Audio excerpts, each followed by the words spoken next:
어, 그 유명한 나봇의 포도원의 그러한 말씀이 시작되고 있습니다.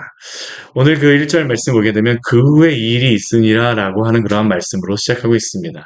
앞의 사건과 지금 오늘 21장의 말씀이 연관되어서 일어나고 있다는 것이죠. 그 후에 이 일이 있으니라. 하나님께서 아합에게 심판을 선포하셨었는데 그 다음에 일어난 일이 바로 이 일이라는 겁니다. 우리는 아합이라고 하는 이제 인물에 대하여서 또한 이세벨에 대하여서 어, 보게 되겠는데요. 이 아합이라고 하는 그러한 인물, 그냥 베나닷을 살려준 것만으로 하나님이 그를 이렇게 심판하시는 것이 너무한 것이 아닌가라고 생각할지 모르겠지만 21장 말씀을 보게 되면 그의 삶이 인간적으로 보기에도 사람의 보기에도 그가 얼마나 악한 일을 행하였던가라는 것을 하나님께서 보여주시는 것입니다. 하나님이 없는 인생이 어디까지 갈 수 있는가라는 것을 알려주시는 것이죠.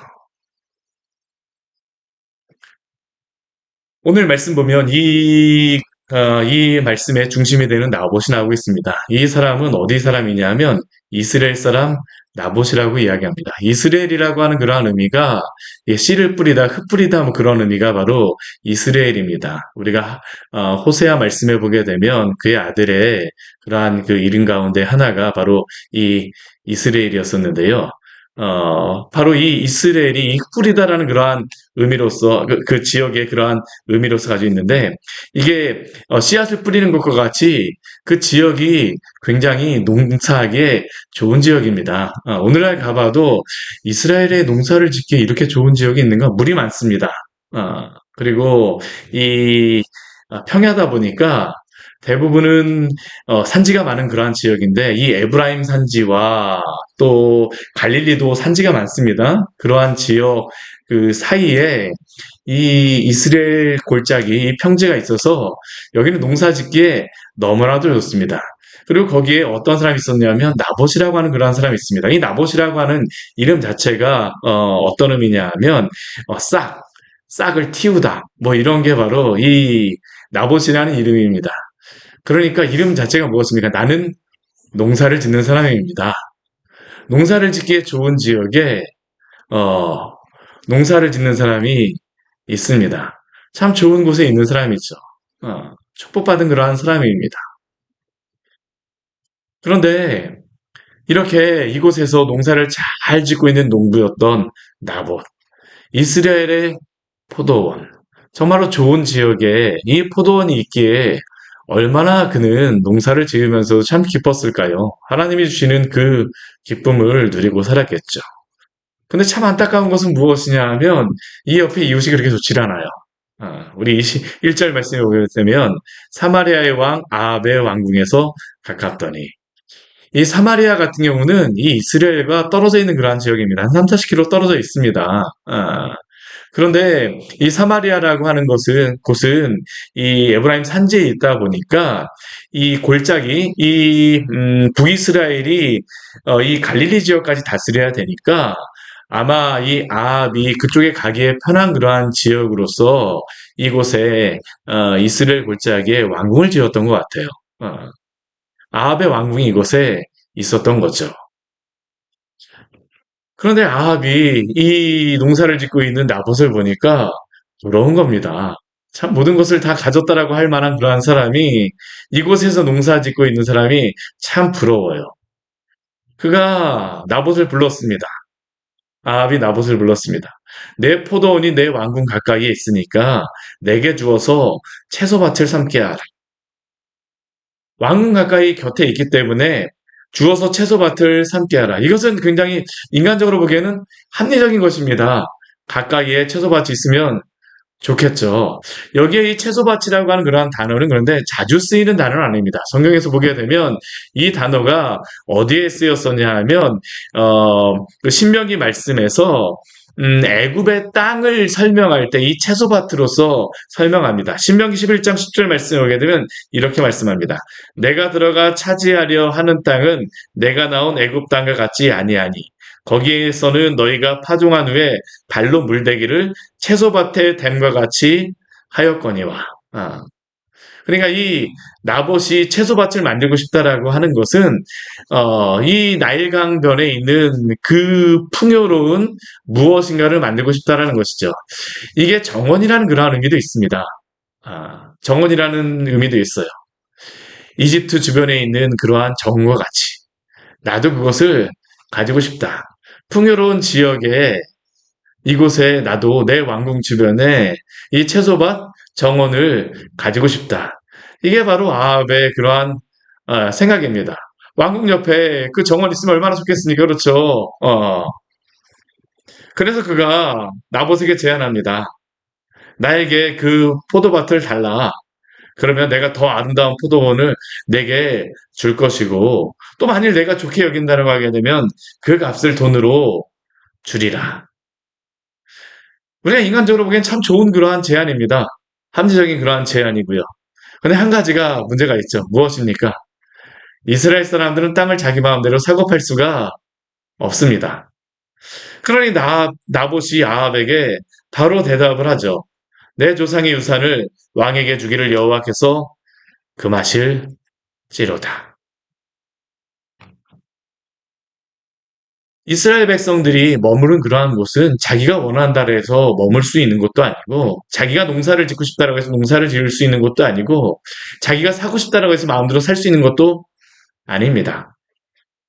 하나님이 기업으로 그들 각 지파에게 또한 집안에게 주신 것이 바로 그 기업이었습니다. 나봇이 이것을 함부로 할 수도 없어요. 왜냐하면 이 이스라엘 지역의 나봇의 포도원은 조상 대대로 하나님이 주시고 그 아들에게 그 또 넘겨줘야 될 기업이기 때문입니다. 기본적으로 이스라엘의 그러한 모든 땅은 하나님의 기업입니다. 이스라엘 자체가 하나님의 기업입니다. 그리고 그 가운데에 그 땅도 하나님의 기업이고 그 땅을 이스라엘 백성에게 주셔서 그곳에 머물도록 하셨죠. 그러니까 나봇이 아합에게 내 조상의 유산을 왕에게 주기를 여호와께서 금하실지로다라고 하는 그러한 말씀은 정말로 성경적인 것입니다. 우리 잠언 22장 28절 말씀에 보게 되면 잠언 말씀에도 이런 말씀이 있습니다. 내 선조가 세운 옛 지계석을 옮기지 말지니라. 이 지계석이라고 하는 의미가 무엇입니까? 경계선입니다. 경계선. 경계선을 함부로 옮기지 말라라고 말씀하세요. 왜냐하면 하나님이 그 기업을 주셨기 때문이죠. 원한다라고 해서 함부로 할 수가 없습니다. 그렇다면 이스라엘 왕이 그 이스라엘의 그러한 질서를 지킨다라고 하는 것은 무엇입니까? 이 지계석이 옮겨지지 않도록 그것을 잘 지켜야 되는 사명을 가진 사람이 바로 이스라엘 왕입니다. 이것을 행해야 될 사람이 누구입니까? 아합입니다. 이것에 대해서 모르지 않습니다. 지금까지 이스라엘 백성들은 한 번도 이 지계석이 옮겨졌던 적이 역사상에서 없었습니다. 하나님이 각 지파에게 여호수아 시대 때 또한 그 각 지파에게 주신 이래로 그들이 그 땅을 받은 이래로 한 번도 이 지계석을 옮기지 않았습니다. 못하였습니다. 왜냐하면 하나님이 그렇게 하셨기 때문입니다. 왕들도 이것에 대해서는 결코 손을 댈 수가 없는 영역이었습니다. 그런데 오늘 말씀을 보게 되면 아합이 어떻습니까? 그 지계석을 옮기라는 겁니다. 그 지계석을 옮기라는 것이에요. 그런데 나봇이 아합의 뜻대로 그 생각대로 되지 않으니까 그의 마음이 갑자기 답답해지죠. 우리 4절 말씀에 보게 되면 아합이 근심하고 답답하여 왕궁으로 돌아와 침상에 누워 얼굴을 돌리고 식사를 아니하였다라고 말씀합니다. 아합이 근심하고 답답하여 금식을 하는 것이죠. 금식이 아니라 굶식이죠. 어떻게 보면 어린아이가 밥 안 먹겠다고 투정하는 것과 비슷합니다. 근심하고 답답하여 왕궁으로 돌아와 침상에 누워 얼굴을 돌리고 식사를 아니하니.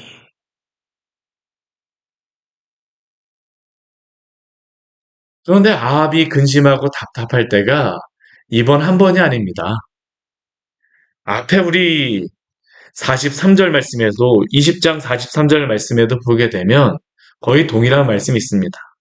이스라엘 왕이 근심하고 답답하여 그의 왕궁으로 돌아가려고 사마리아에 이르니라. 이때는 언제입니까? 하나님께서 아합에게 심판을 그의 죄에 대해서 심판에 대하여서 선언하셨을 때입니다. 근데 그때에는 근심하고 답답하여서 왕궁에 돌아왔지만 그 이후에 아무런 액션이 없습니다. 하나님을 향하여서 금식을 하거나 자신의 죄에 대해서 자복하거나 회개하지 않습니다. 그는 오직 무엇을 향하여서만 밥을 굶습니까? 내 이익이 침해받았다라는 것에 대하여서만 밥을 굶고 있죠. 오늘 이 말씀은 우리에게도 큰 의미가 있다라고 생각이 되어집니다. 우리는 이 세상의 것들이 우리의 것에 대하여서 침해를 받을 때에는 얼마나 답답하고 얼마나 마음이 아픕니까? 잠도 못 자고 밥도 먹을 수가 없고 이것을 잃으면 어떡하나. 그런데 하나님 앞에서 하나님의 영광이 침해받을 때에 하나님의 것이 함부로 여김을 받을 때에 우리는 어떠한 마음을 가지고 있습니까? 정말 그것을 향하여서 근심하고 답답하며 혹시 우리의 죄악이 아닐까 회개하며 주 앞에 자복하며 나아가고 있습니까? 다윗은 아합과 다른 것이 바로 그것입니다. 다윗이 범하였던 그러한 죄악은 더 큰 죄악입니다. 근데 다윗은 그의 죄에 대해서 하나님께서 분명히 말씀해 주시고 보여주셨을 때, 나단 선지자를 통하여서 말씀하여 주셨을 때, 그는 어떻게 합니까?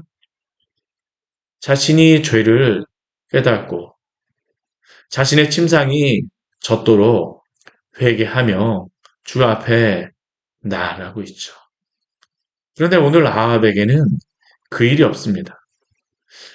아합이나 다윗이나 선지자가 말하는 것은 동일한데 반응하는 것은 다르다라는 겁니다. 아합은 자신의 이익이 침해받는 것을 향하여서 답답하고 밥을 굶을지 모르겠지만 하나님의 영광과 내가 하나님의 그 영광을 침해하였다라는 것에 대하여서는 아무렇지도 않습니다. 하나님 앞에서 이 아합이 얼마나 죄가 있는 그러한 사람이라는 것을 보여주는 것이죠. 아합의 문제는 무엇입니까? 하나님이 중심이 아닙니다. 하나님이 중심이 아니에요. 우리가 계속적으로 말씀을 보고 있지만 누가 나의 삶의 주인인가? 나의 삶의 왕이 누구인가? 이스라엘의 왕이 누구인가? 나의 참 하나님이 누구인가라는 것을 계속적으로 질문하는 겁니다. 이 아합이라는 인물은 어떻습니까? 세상의 주인이라는 것이죠. 물질이 주인이라는 겁니다. 물질이 주인이라는 것이죠. 그런데 이렇게 아합이 마음이 답답하고 근심할 때에 소방수가 한 명 있습니다. 누굴까요? 그의 아내 이세벨입니다. 이 아내 이세벨이 보기에 아합은 너무나 물러터진 사람입니다. 말도 되지 않습니다. 아니 왕의 마음에 무엇을 근심하여 식사를 아니하나이까. 이세벨이 보기에는 지금 너무나도 좋은 상황입니다. 왜 그럴까요? 얼마 전에 베나다라고 전쟁해갖고 이겼습니다. 그 주변에 가장 강력하였다라고 하는 그러한 베나닷이 당신이 나의 주인입니다라고 이야기를 하고 그 아람의 그 다메섹에다가 도로를 만들다라고 했으니까 얼마나 그 형국으로 보기에는 얼마나 좋은 형국입니까? 우리나라가 붕하고 있다.